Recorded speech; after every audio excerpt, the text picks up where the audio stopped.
कहना नहीं चाहिए, ताजमहल पे खड़े हैं, कोई सुन नहीं ले मुझे, मकबरे से निकल के ना सुन ले।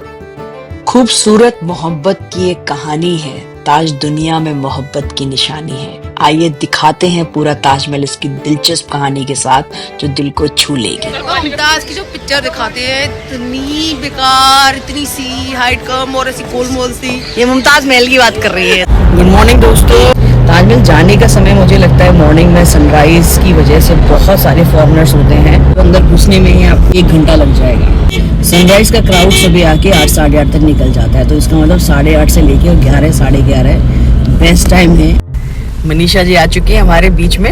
हाय, गुड मॉर्निंग एवरीवन। आज हमारा बहुत अच्छे प्रोग्राम्स है। सबसे पहले हम लोग करेंगे ब्रेकफास्ट। यहाँ की बहुत फेमस कचौड़ी है, बिड़ई और जलेबी आगरा की, तो वहाँ हम ब्रेकफास्ट करेंगे। भैया बिड़ई दे देना 2 जरा, 5-6 जगह। आइए मुलाकात कराते हैं आपको आगरा के फेमस नाश्ता बिड़ई, जो कि कचौरी और पूरी के बीच का आइटम आप कह सकते हैं। पतला होता है कचौरी से, दाल बन के भरा होता है। खस्ता जलेबी, ये कॉम्बिनेशन डेडली है। केवल आगरा के लोगों में ही नहीं, टूरिस्ट के बीच में भी ये बहुत फेमस है, तो ये बिल्कुल भी ना भूलें। नैना जी है, ये डॉली जी है, यहाँ पे सभी को रिकमेंड करेंगे, आप कहीं मिलेगी नहीं। आगरा ही जाना जाता है पेठा और बिड़ई के, करारी और बहुत ही गर्म। ये सबसे बेस्ट जलेबी है, सबसे खस्ता जलेबी। चाय की चुस्कियों से नाश्ता खत्म करते हुए अब हम पहुंच चुके हैं ताजमहल। मुख्य दरवाज़ा है। ऑनलाइन टिकट ले लें तो आपका काफ़ी समय बचेगा, क्योंकि टिकट विंडो पे बहुत लाइंस रहती हैं। अभी भी आप भीड़ देख सकते हैं। ताजमहल के आसपास पेट्रोल डीजल व्हीकल्स अलाउड नहीं है, बैटरी बसेस ही मिलती हैं। रिक्शे भी मिलते हैं, लेकिन उसके साथ आपको पैदल चलना पड़ेगा, तो फैसिलिटी लें। ये ताजमहल के अंदर हम पहुंच चुके हैं। ये मुख्य दरवाज़ा है। ये करीबन 125 रूम्स बाहर के अहाते में है। 3 गेट हैं घुसने के लिए। जिससे हम घुसे वो ईस्टर्न गेट है, बिल्कुल सामने आप देख रहे हैं। दूर है, थोड़ा दिख नहीं रहा, वेस्टर्न गेट है। और ये सदर्न गेट है। इसके पीछे ये लेबर कॉलोनी है, जिसको ताजगंज कहा जाता है।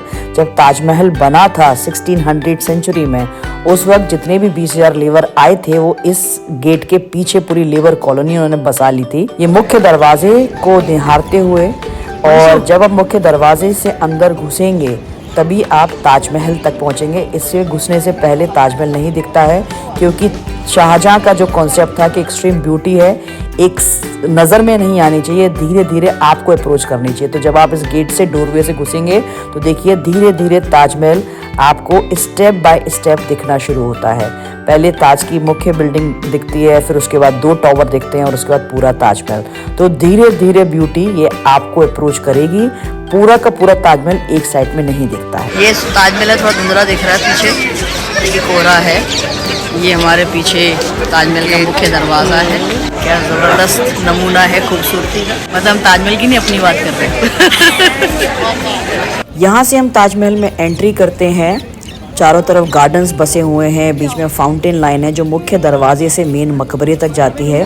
ताजमहल के इस बसे हुए गार्डन को कहते हैं गार्डन ऑफ पैराडाइज, यानी बागे बहिश्त। 4 गार्डन्स हैं जो छोटे छोटे 4 भागों में हर गार्डन बटा हुआ है। बीच में ये शाहजहानी सीट है, जिसको कहा जाता है कि शाहजहां हर दिन यहाँ पे आके इस ताजमहल को निहारा करता था मुमताज़ की याद में। उसके बाद जब से यहाँ प्रिंसेस डायना आई, प्रिंस चार्ल्स के बगैर आई थी और बहुत उदास दिख रही थी एक पिक्चर में बैठे हुए, उस सीट को जो शाहजहानी सीट कहा जाता था, जिसे प्रिंसेस डायना सीट कहते हैं।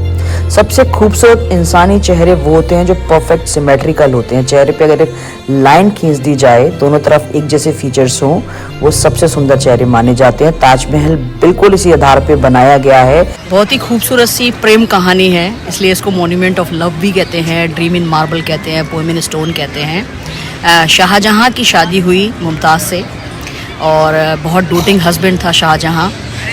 18 साल में 14 बच्चों का जन्म हो गया, तो आप समझ सकते हैं कितना प्यार करने वाला हस्बैंड था।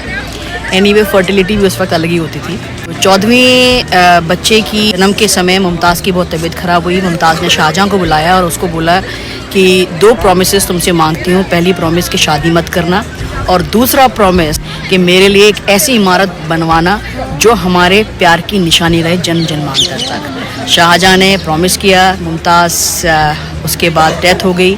शाहजहां 1 साल तक तो बिल्कुल शोक में रहा। जब वो 1 साल बाद बाहर निकला तो कहते हैं उसकी दाढ़ी और उसकी मूंछ सफ़ेद हो चुकी थी उस वक्त। ताजमहल की नींव रखी 1631 में। मेरे पीछे ताजमहल आप देख सकते हैं। ये देखने में पिक्चर्स में बहुत छोटा लगता है, लेकिन वहाँ जो लोग खड़े हैं उससे आप इसकी साइज़ का अंदाज़ा लगा सकते हैं। डोम है ताजमहल के ऊपर, ये बल्बस डोम है, जिसका मतलब एक डोम नीचे होता है और एक डोम उसके ऊपर होता है। क्योंकि डबल डोम है तो ये लाइट एंड वेट में, तो फाउंडेशन बहुत समय तक ताजमहल की मेन इमारत को कुछ नहीं होता। अंदर कब्र है मुमताज़ की, जो कि आजकल जो इमिटेशन कब्र है, नकली कब्र है, वो खुली हुई। जो असली कब्र है वो बंद है, क्योंकि वहाँ बहुत छोटा रूम है। ये जो बाग हैं ताजमहल के बारे से बागे बाहिश्त कहते हैं, यानी गार्डन ऑफ पैराडाइज। जन्नत में जो बाग की जो एक फिलॉसफी है, एक इमेजिनेशन है, उस तरह से इसको क्रिएट किया गया। 4 जो वाटर फाउंटेन्स हैं चारों तरफ, एक कैस्केड जा रहा है। कहा जाता है कि जन्नत में जो ये चारों हैं वो अलग अलग दूध से और हनी से और नेक्टर से, इससे वो फिल्ड हैं। तो उसी तर्ज पे ये 4 कैस्केड बनाए हुए हैं, 4 गार्डन हैं। वही जन्नत वाली बात कि जो मिठाई से, मेवे से, फल फ्रूट से भरे हैं। तो ताजमहल की जो बाहर बागवानी है पूरी, वो पैराडाइज के कॉन्सेप्ट पे ही बनी है। ताजमहल बिल्कुल सिमेट्रिकल बिल्डिंग है। केवल एक थिंग ताजमहल में नॉन सिमेट्रिकल है, और ये मैं आप सब पे छोड़ती हूँ ये क्वेश्चन, इसका आंसर आप देना कि ताजमहल में हर कुछ सिमेट्रिकल है, केवल एक चीज़ नॉन सिमेट्रिकल है। वो क्या है? एक हिंट है, वो मकबरे के अंदर है। मुमताज क्या कहना नहीं चाहिए, ताजमहल पे खड़े हैं, कोई सुन नहीं ले मुझे। मकबरे से निकल के ना सुन ले, गेट आउट कर दे मुझे यहाँ से। मुमताज की जो पिक्चर दिखाते हैं, इतनी बेकार, इतनी सी हाइट कम और ऐसी गोलमोल सी। ये मुमताज महल की बात कर रही है, ताजमहल में है भाई मुझे कोई सुनना नहीं। मुमताज नहीं। महल इतनी सुंदर नहीं थी, खामा खामा उन्होंने ताजमहल बना दिया उनकी याद में। लेकिन इतिहास कहता है, वो ये कहता है कि नूरजहान सबसे सुंदर महिला रही हुई है मुगलों में। हम ताजमहल के ऊपर चढ़ रहे हैं, तो मैं कह रही थी नूरजहां जो आज का सुंदरता का मापदंड है कि पतली होना और हाइट अच्छी होना, बहुत सुंदर होना, ब्यूटी विद ब्रेन, तो इसको नूरजहां को वो बोला जाता है कि वो ब्यूटी विद ब्रेन थी। और मुगल्स में सबसे शक्तिशाली खूबसूरत महिला थी। हम ताजमहल के ऊपर पहुंच चुके हैं। पीछे मेन मकबरा है, ये पच्चीकारी के लिए जो माना जाता है, चाहे कार्विंग वर्क हो चाहे इनले वर्क हो। ताजमहल में सबसे मेन बात है कि यहाँ कोई भी कलर या पेंट नहीं है, जितनी भी यहाँ डिज़ाइन है सब स्टोन्स हैं। अभी हम ताजमहल के पीछे यमुना फेसिंग पर खड़े हैं।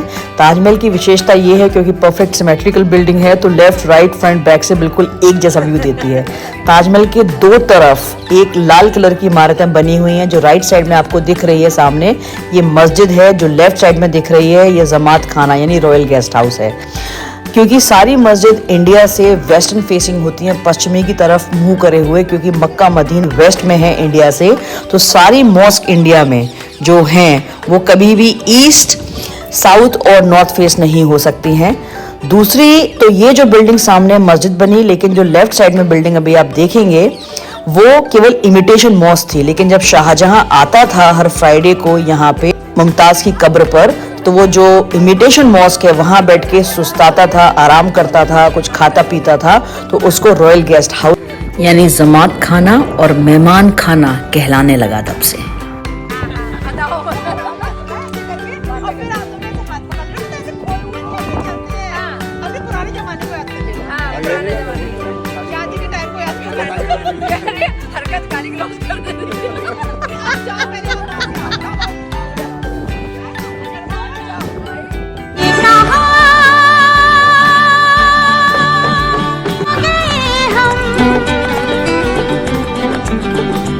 यूं ही साथ साथ चलते, तेरी बाहों में है जानम, मेरे जिस्म जहाँ पिघलते।